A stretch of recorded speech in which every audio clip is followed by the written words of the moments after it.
Bueno, y para hacer un análisis más profundo de lo que ha sido el balance económico, el desarrollo económico este año, estamos con Claudia Sicoli. Ella es directora de la carrera de Economía de la UPC. ¿Cómo está, profesora Sicoli? Muy buenas tardes.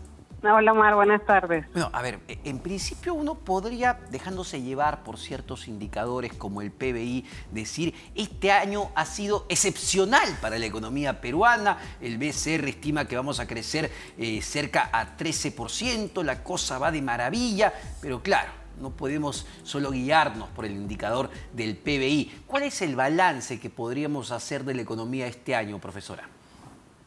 Sí, lo que pasa es que el crecimiento del PBI hay que tener cuidado porque estamos comparándolo con el año 2020, que fue un año extremadamente malo y que donde se frenó la producción durante varios meses del año, y eso ha generado que lo que se denomina rebote, es decir, la economía está creciendo por encima de lo esperado, pero porque está recuperando parte de lo que no se produjo durante el 2020. Entonces, la comparación que deberíamos hacer es respecto del 2019 y las tasas de crecimiento son mucho menores que si lo comparamos con el 2020, que fue un año sumamente irregular.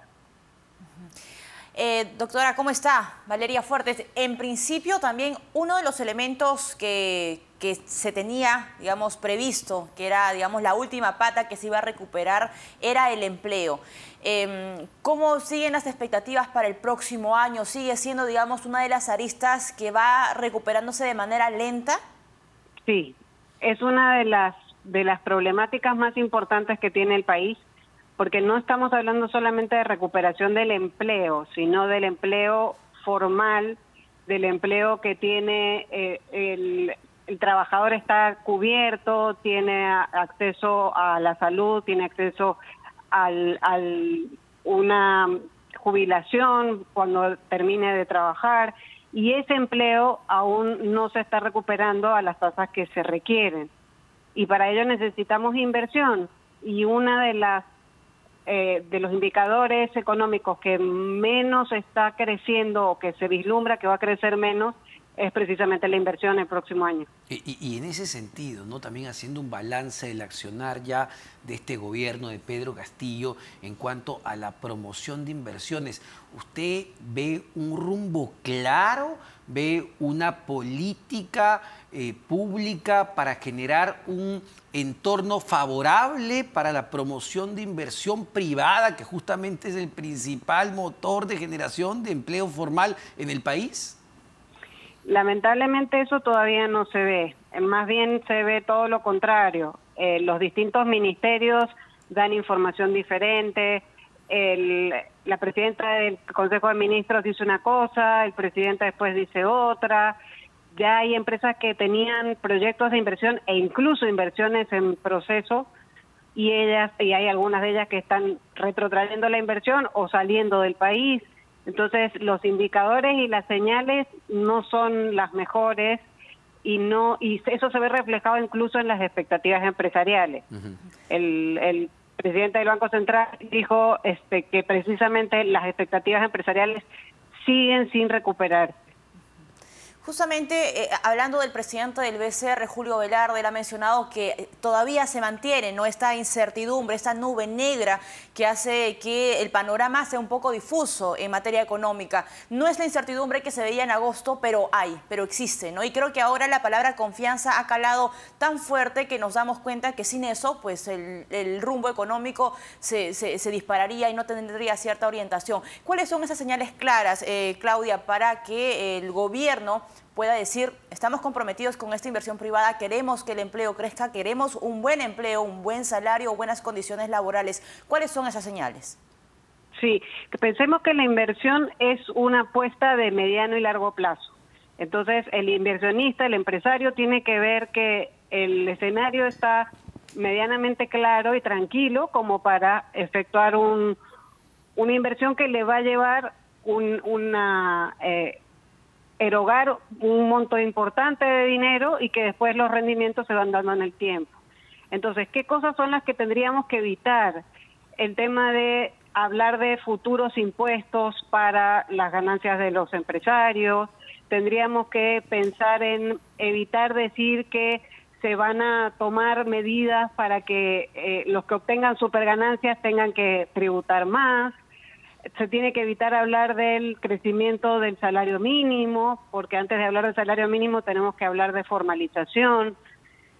O sea, hay varias ideas que se están largando o que se están ofreciendo en el gobierno que van en contra precisamente del fomento de la inversión y de plantear un escenario claro para estos inversionistas, para que se animen y vuelvan a confiar en la economía peruana que les ha dado tan buen resultado durante los últimos años.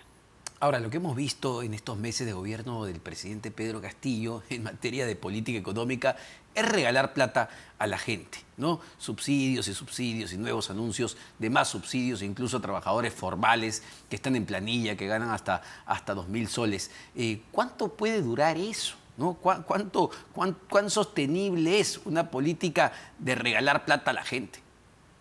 Lo que pasa es que no es sostenible, es lo que estabas diciendo. Yo puedo tener una política de subsidio cuando estoy en una etapa de emergencia, como lo que hemos vivido el año pasado y parte de este año. Pero eso no puede mantenerse en el tiempo. Tienen que ser medidas acotadas, concretas, para salir, como decía, de una situación de emergencia.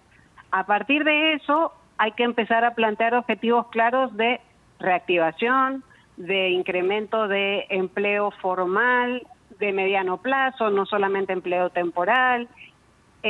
Y esas son las ideas, digamos, que todavía no se plasman en políticas concretas en ninguno de los ministerios y tampoco desde la presidencia, ¿no?